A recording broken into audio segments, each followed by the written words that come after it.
오늘 말씀은 잘 아시는 말씀 본문입니다.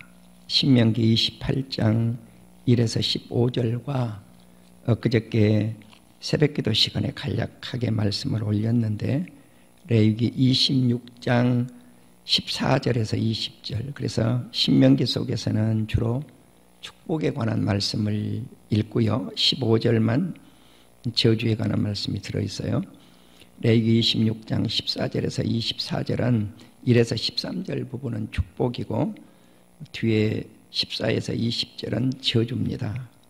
그래서 균형을 맞추기 위해서 먼저 신명기 28장 1에서 15절, 특별히 1에서 14절에 나타난 축복에 관한 말씀을 읽고 레위기서를 통해서 저주에 관한 말씀을 읽도록 하겠습니다. 신명기 28장 1에서 15절을 우리 성도님들이 다 같이 함께 읽도록 하겠습니다. 시작. 내가 내 하나님 여호와의 말씀을 삼가 듣고 내가 오늘 너에게 명령하는 그의 모든 명령을 지켜 행하면 내 하나님 여호와께서 너를 세계 모든 민족 위에 뛰어나게 하실 것이라. 내가 내 하나님 여호와의 말씀을 청종하면 이 모든 복이 내게 임하며 내게 이르리니 성읍에서도 복을 받고 들에서도 복을 받을 것이며 내 몸의 자녀와 내 토지의 소산과 내 짐승의 새끼와 소의 양의 새끼가 복을 받을 것이며 내 광주리와 떡반죽 그릇이 복을 받을 것이며 네가 들어와도 복을 받고 나가도 복을 받을 것이니라. 여호와께서 너를 대적하기 위해 일어난 적군들을 네 앞에서 패하게 하시리라. 그들이 한 길로 너를 치러 들어왔으나 네 앞에서 7길로 도망하리라. 여호와께서 명령하사 네 창고와 네 손으로 하는 모든 일에 복을 내리시고 네 하나님 여호와께서 네게 주시는 땅에서 너에게 복을 주실 것이며 여호와께서 네게 맹세하신 대로 너를 세워 자기의 성민이 되게 하시리니 이는 네가 네 하나님 여호와의 명령을 지켜 그 길로 행할 것임이니라. 땅의 모든 백성이 여호와의 이름이 너를 위하여 불리는 것을 보고 너를 두려워하리라. 여호와께서 내게 주리라고 내 조상들에게 맹세하신 땅에서 내게 복을 주사 내 몸의 소생과 가축의 새끼와 토지의 소산을 많게 하시며 여호와께서 너를 위하여 하늘의 아름다운 보고를 여시사 네 땅에 때를 따라 비를 내리시고 네 손으로 하는 모든 일에 복을 주시리니 네가 많은 민족에게 꾸어줄지라도 너는 꾸지 아니할 것이요 여호와께서 너를 머리가 되고 꼬리가 되지 않게 하시며 위에만 있고 아래에 있지 않게 하시리니 오직 너는 내가 오늘 내게 명령하는 네 하나님 여호와의 명령을 듣고 지켜 행하며 내가 오늘 너희에게 명령하는 그 말씀을 떠나 좌로나 우로나 치우치지 아니하고 다른 신을 따라 섬기지 아니하면 이와 같으리라. 네가 만일 네 하나님 여호와의 말씀을 순종하지 아니하여 내가 오늘 너희에게 명령하는 그의 모든 명령과 규례를 지켜 행하지 아니하면 이 모든 저주가 너희에게 임하며 너희에게 이를 것이니. 아멘. 이제 레위기 26장을 펴주십시오. 레위기 26장 14절입니다. 14절에서 저주에 관한 말씀이 더 많이 있지만 20절까지 끊었습니다. 14에서 20절까지만 보겠습니다. 시작. 그러나 너희가 내게 청종하지 아니하여 이 모든 명령을 준행하지 아니하며 내 규례를 멸시하며 마음이 내 법도를 싫어하여 내 모든 계명을 준행하지 아니하며 내 언약을 배반할진대 내가 이같이 너희에게 행하리니 곧 내가 너희에게 놀라운 재앙을 내려 폐병과 열병으로 눈이 어둡고 생명이 쇠약하게 할 것이요 너희가 파종한 것은 헛되리니 너희의 대적이 그것을 먹을 것임이며 내가 너희를 치리니 너희가 너희의 대적에게 패할 것이요 너희를 미워하는 자가 너희를 다스릴 것이며 너희는 쫓는 자가 없어도 도망하리라. 또 만일 너희가 그렇게까지 되어도 내게 청종하지 아니하면 너희의 죄로 말미암아 내가 너희를 7배나 더 징벌하리라. 내가 너희의 세력으로 말미암은 교만을 꺾고 너희의 하늘을 철과 같게 하며 너희 땅을 녹과 같게 하리니 너희의 수고가 헛될지라. 땅은 그 산물을 내지 아니하고 땅의 나무는 그 열매를 맺지 아니하리라. 아멘. 그 이하에도 저주에 관한 말씀이 무수히 기록이 되어져 있습니다. 끝날 때까지 이제 하나님께서 이 언약의 말씀을 기억하라고 하면서 저주에 관한 말씀이 선포되고 있습니다. 우리는 누구에게나 사람이라고 하면 복받기를 원하지 저주받기를 원하지 않습니다.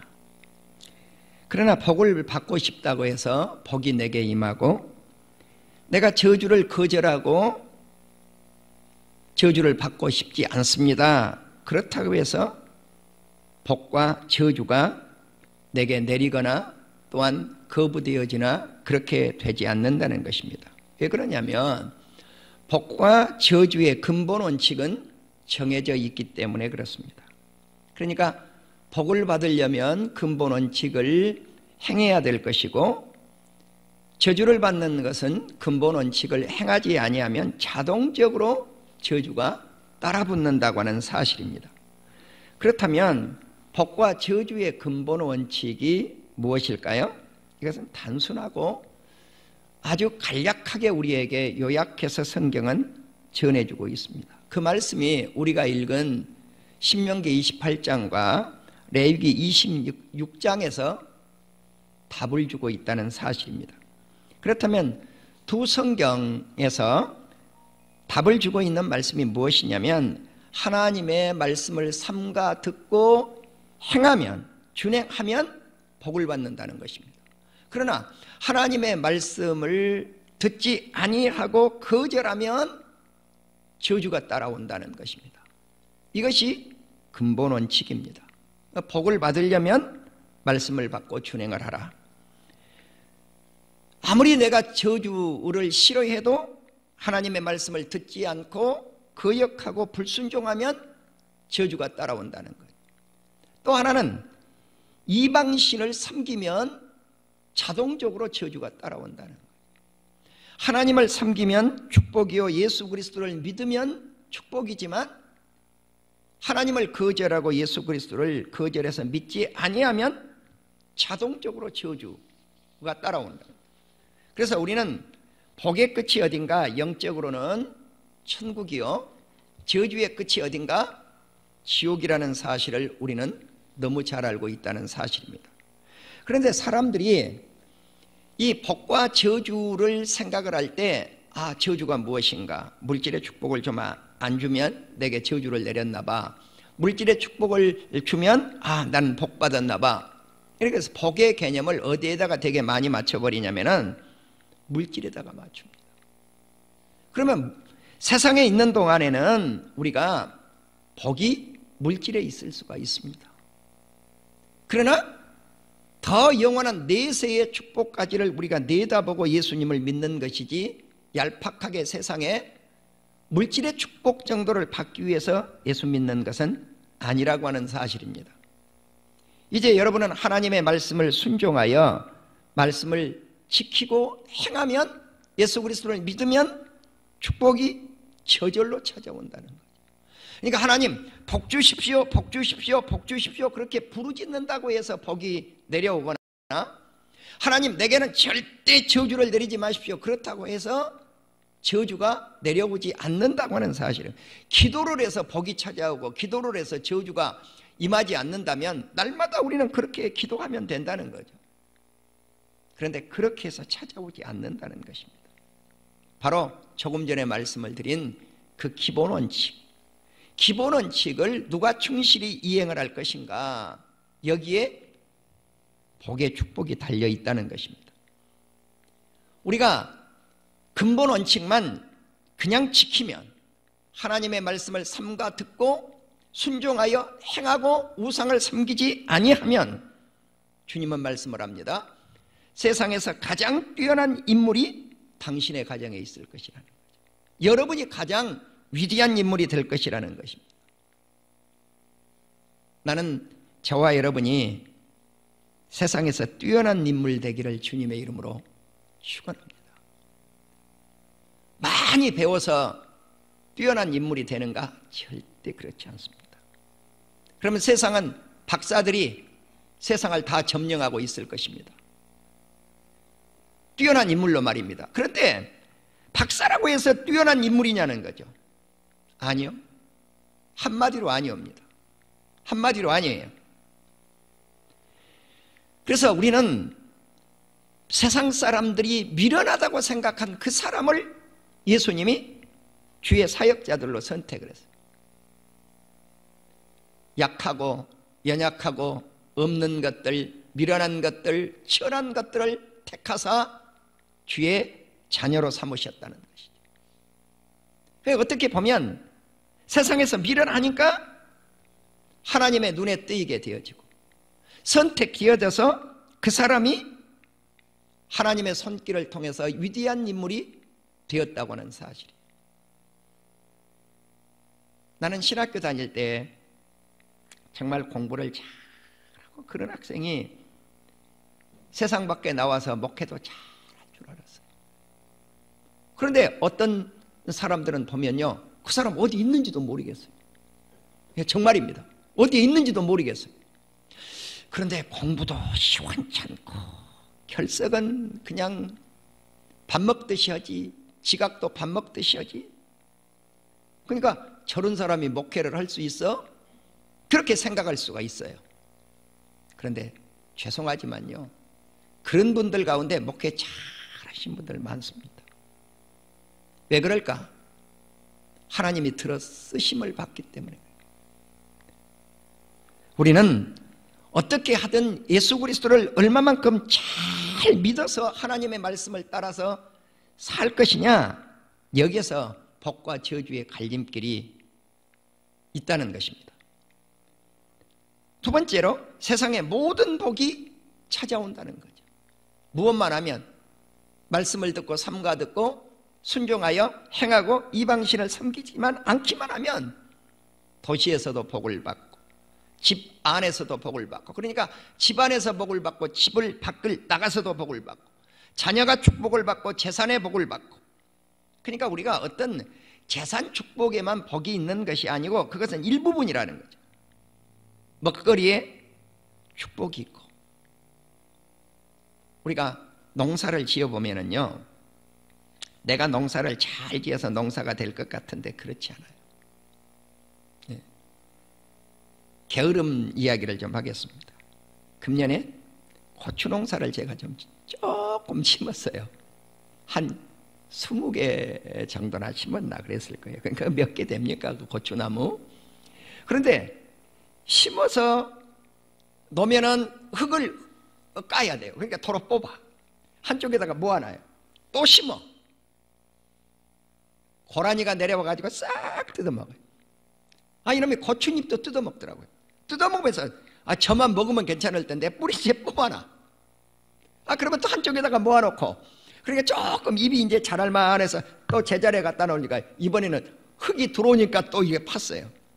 그래서 온전한 이식을 하는데 20일도 넘어 걸렸어요. 심었다 뽑았다 심었다 뽑았다 심었다 뽑았다. 그러니까 나중에는 고추 몽둥이만 남았어요. 이것이 고추 노릇을 할 것인가. 그래서 그걸 심었는데 정말 식물체들이 강하더라고요. 거기서 밑에서 순이 올라오더니 나중에 거름 한 번밖에 안 줬거든요.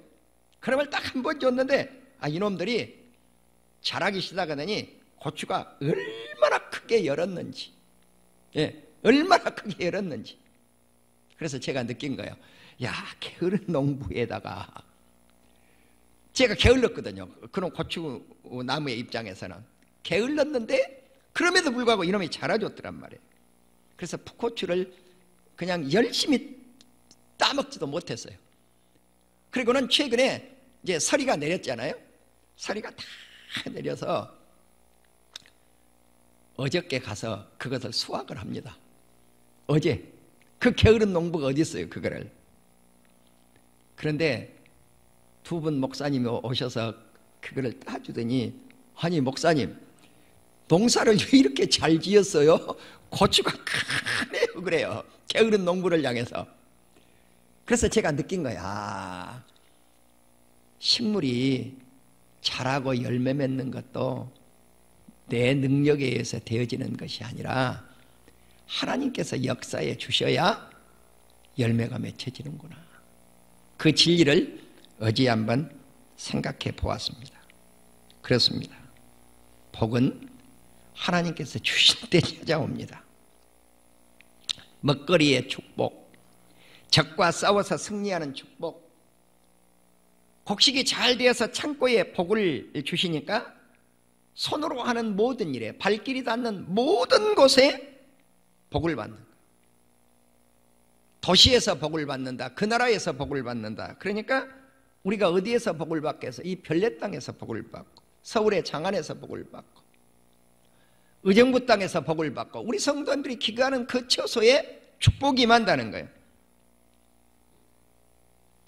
다음으로 하나님은 여러분을 세워주시고 거룩한 백성이 되게 하신다는 사실, 이게 복이라는 거죠. 그러니까 원리가 뭔가? 근본 원칙만 행하면, 하나님의 말씀을 삼가 듣고 청종하고 순종하여 이방 신상을 섬기지만 아니하면 하나님이 우리를 세워주시고 거룩한 백성 되게 하신다는 거죠. 조금 전에 중복된 설교가 될 수가 있지만, 땅에 비를 주어서 풍년이 들게 하고, 조금 전에 나왔지만 배불리 먹고 안전하게 살게 된다는 거예요. 내가 목회하는 동안에 정말 놀라운 변치 않는 하나님의 축복 한 가지가 있었어요. 나는 우리 남한 땅에 흉년이 든 게 기억이 안 나요. 여러분 어느 해에 흉년 들었어요? 내가 목회하는 기간 동안에는 흉년 든 기간이 안 들어요. 네. 내가 80년대에 신학교를 갔는데 86년도에 우리 교회를 개척을 했거든요. 전도사 시절에 신학교 졸업하자마자, 대학원 졸업하자마자 개척을 했어요. 그리고 35년이 지났는데 한 번도 흉년된 기억이 없어요. 그래서 제가 항상, 나는 애언가는 아니지만 금년에도 우리 대한민국에는 풍년입니다. 그런데 38선이라고는 산 하나 쫙 그는 그 위에 집은 흉년이더라는 거죠. 매해 흉년이요, 매해. 풍년 들 데가 없어요, 그 집에는. 여러분 이걸 뭘로 해석을 해야 되겠습니까? 뭘로 해석을 해야 되겠습니까? 바로 이 말씀이에요. 하나님을 떠나버린 백성, 예수님을 떠나버린 백성, 우상을 섬기는 그 백성에게 하나님이 비도 제대로 주지 않는다. 3일 전에 일본에 태풍이 또 올라와가지고 초토화를 시키더라고요. 금년에 중국 땅에 거대한 태풍을 쏟아 부었어요. 산사댐도 이상설이 있다고 보도가 되더라고요. 뭐 정식 보도가 아니고, 예. 위성사진 찍으니까 지금 이상설이 있다는 거죠. 그러니까 이러한 위기 속에서 대한민국 땅은 하나님이 평안한 땅, 안전한 땅으로 만들어 주시더라는 거죠. 그 원리가 어디 있을까 하는 거예요. 어디가 있을까? 나는 우리 성도님들에게 일본을 소개할 때마다 일본은 끝은 아니지만 그 조상들의 덕을, 혜택을 본 그 시기가 끝나갑니다. 내가 그렇게 말씀을 했어요. 그 무슨 말씀이냐면, 일본은 우리보다 순교자가 많아요. 예수님을 위해서 죽은 자들이 더 많아요. 그 덕에 이제까지 산 거예요, 일본이. 그 덕에 세위 2, 3위의 경제대국이었다고, 이제까지. 근데 이제 끝이에요. 그게 끝나가는 거예요. 한국에 역전돼 버리면서 끝나가는 거예요. 그걸 보여주는 거라고요. 봐라, 대한민국 백성들이 그래도 예수님을 잘 믿지 않느냐? 천만의 인구가 예수님을 믿어서 그래도 그 가운데 거룩한 백성이 있고, 그 가운데 기도하는 백성이 있고, 그 가운데 예배를 잘 드리는 백성들이 얼마나 많이 있느냐, 대한민국 땅에. 그걸 보여주신 거예요. 그러면서 역전시켜버린다고요. 역전당하고 나니까 일본 사람들이 시기, 질투, 모함, 어떻게든지 한국이 세계 속에 진출을 하지 못하도록 여기저기서 가로막아요. 그렇다고 해서 대한민국의 이상이 꺾여지겠습니까? 안 꺾여진다는 거예요. 절대로 안 꺾어져. 왜 안 꺾어지는가? 머리 되게 하겠다네. 세계 민족 가운데 뛰어나게 하겠다는데, 왜? 예수만 잘 믿으면, 하나님의 말씀을 순종하기만 하면, 하나님의 말씀을 삼가 듣기만 하면. 그래서 제가 우리 한국교회를 비판하려고 비판하는 게 아니에요. 더 잘해보자고 비판을 하는 거예요. 나는 목사님들 앞에 요즘 담대히 그렇게 외쳐요. 우리 한국교회 썩었다. 종교 지도자들이 썩었다. 총회장들이 썩었다. 이렇게 설교한 목사가 잘 없다니까요. 예. 지도 목사인데 지 자신을 지도하는 총회장들을 보고 썩었다고 그렇게 설교하기가 쉽냐는 거죠. 아니요, 썩은 건 썩었다고 그래야죠. 예. 그래야 도려낼 수가 있으니까 우리가. 그 다음에 도려내고 나면 하나님이 우리 한국교회를 위대하게 들어 쓰신다는 거죠. 네. 코로나 시대가 끝나고 보십시오. 한국교회 이미 지금 정리되고 있어요. 다들 교회 닫고 있고, 예. 문제된 교회들 문제투성이를 밖으로 확 드러내고 있다고요. 지금요. 예. 숫자 많은 교회 그거 아니에요. 그런 시대 지났어요. 오직하면 주님이 다 공평하게 예배드리라, 그런 시대를 한 2년 동안 주겠어요? 지금 이 시대는 믿음이 있는 교회는 살고 믿음이 없으면 죽어요. 하나님을 어떻게 하자 예배드리려고 발버둥을 치면 그 교회는 산다고요. 사랑하는 우리 성도 여러분, 하나님께서 우리 사랑하는 성도들을 세우시고 한국교회를 세우시고 분명히 이 팬데믹 시대 위에 위대하게 우리 한국교회를 들어쓴다고 나는 수없이 외쳐야 됩니다. 대한민국은 흉년 든 적이 없다니까요. 35년 동안 내가 목회하는 동안에. 나는 그래서 이렇게 생각을 합니다. 단군 이래로 가장 잘 살 때가 언젠가? 이 시대입니다. 이 시대입니다. 단군 이래로 제일 잘 살 때가 이 시대입니다. 왜 그렇게 되었을까? 하나님께서 돌보시고 번성하게 하시고 장대함을 우리 민족에게 이루어 주셨기 때문입니다. 그리고 주님은 말씀을 합니다. 장막을 세워서 언약 백성을 삼았다. 이 장막은 교회입니다. 대한민국 땅에 그래도 6만 교회 정도를 세웠다고 하면 대단한 나라입니다. 우리 한국교회가 한 6만 돼요. 약 6만 된 거는 제가 교회 주소록 2019년도 판을 일일이 숫자를 헤아려 보니까 6만 잠깐 안 되더라고요. 그래서 많기는 많다. 대단하다. 네. 이렇게 많은 교회에 목회자들 수급이 그렇게 많은 신학생들이 쏟아 부어서 나오는데 모자라요. 여러분 정말 우리 총신대 신대원을 정식으로 졸업한 목회자를 한번 뽑으려고 해보십시오. 우리 교회 같은 교회 오는지. 안 와요. 안 옵니다. 못 구해요. 왜 안 오는가? 사례를 제대로 해줘야 오지요. 안 오지요. 네. 제가 이 광고 낼 때마다 봐봐요. 목회자가 이렇게 많이 쏟아져 나오는데 목회자가 없는 거예요. 그러면 시골 교회로 가면 갈수록 더 힘들고 어려워집니다. 정말 어려워져요. 그래서 이제는 신학교 지원율도 뚝뚝뚝뚝 떨어진다니까요. 신학교마다 아우성이에요. 네. 어떻게 하면 훌륭한 학생을 모셔올 것인가? 옛날에는 아니죠.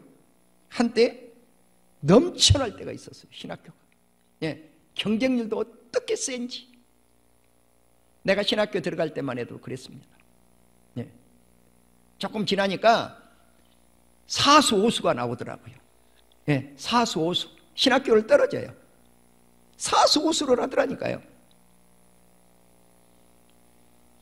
하나님의 교회를 세워서 언약 백성을 삼고 하나님은 너희의 하나님이 되고 너희는 내 백성이 되리라고 주님은 약속하셨습니다.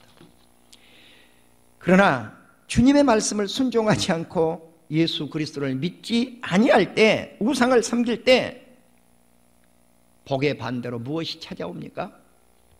조금 전에 말씀했던 그 말씀 거꾸로 다 되어지는 거죠. 머리가 되는 것이 아니라 꼬리가 되죠. 나가도 복을 받고 들어와도 복을 받는 것이 아니라 나가도 저주요, 들어와도 저주요, 자녀들에게도 저주요, 재산에게도 저주요, 거기다가 다 저주라는 거예요. 먹거리가 풍부하는 것이 아니라 가난뱅이가 되어지고. 그러니까 근본 원칙을 어겨버리면 그런다. 하나님의 말씀을 청종하지 아니하고 하나님의 말씀을 순종하지 아니하고 하나님을 섬기지 아니하고 우상을 섬기면 그렇게 된다는 거예요. 사랑하는 우리 성도 여러분, 이제 우리는 복과 저주의 근본 원칙을 깨달아 보았습니다. 복과 저주의 근본 원칙 중 하나를 우리는 선택해야 될 때가 됩니다. 내가 복을 선택해야 될 것인가, 저주를 선택해야 될 것인가. 신명기 30장을 보시면요,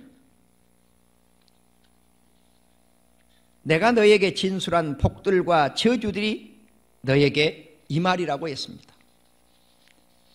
복과 저주가 분명히 우리에게 임한다고 하는 사실입니다. 자, 그렇다면 이제 이 복과 저주를 선택을 해야 된다는 거예요. 조금 전에 드렸던 말씀은 신명기와 레위기서에 나타난 복을 제가 요약을 해서 진술을 해서 우리 성도들에게 말씀을 전한 거고요.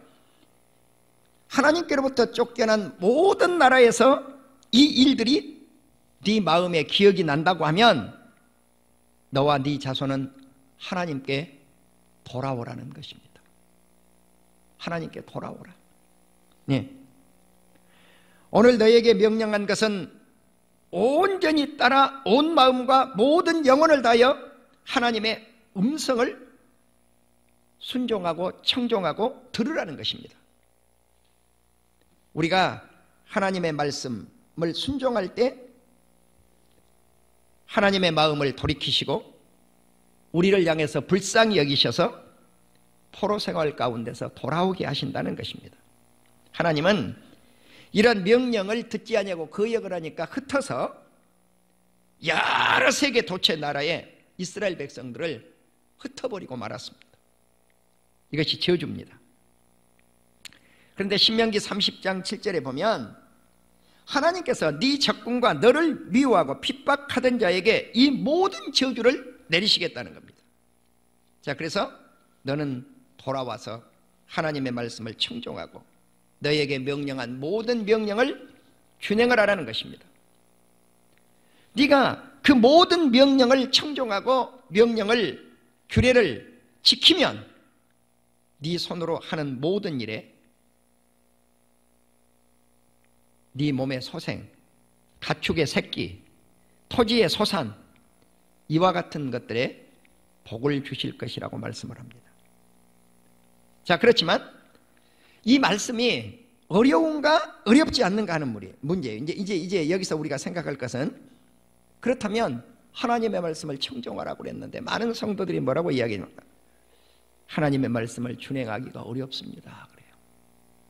그런데 성경은 무엇라고 답을 하느냐? 어렵지 않다는 것입니다.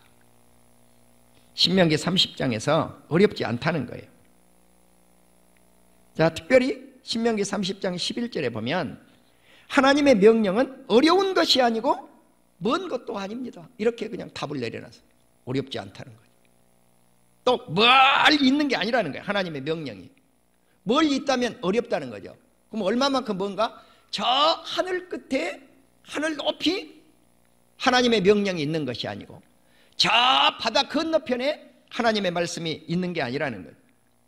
하나님의 말씀이 저 하늘 끝에 있다면 누군가가 올라가서 그 말씀을 가지고 와가지고 우리에게 전파해야 될 거 아니에요?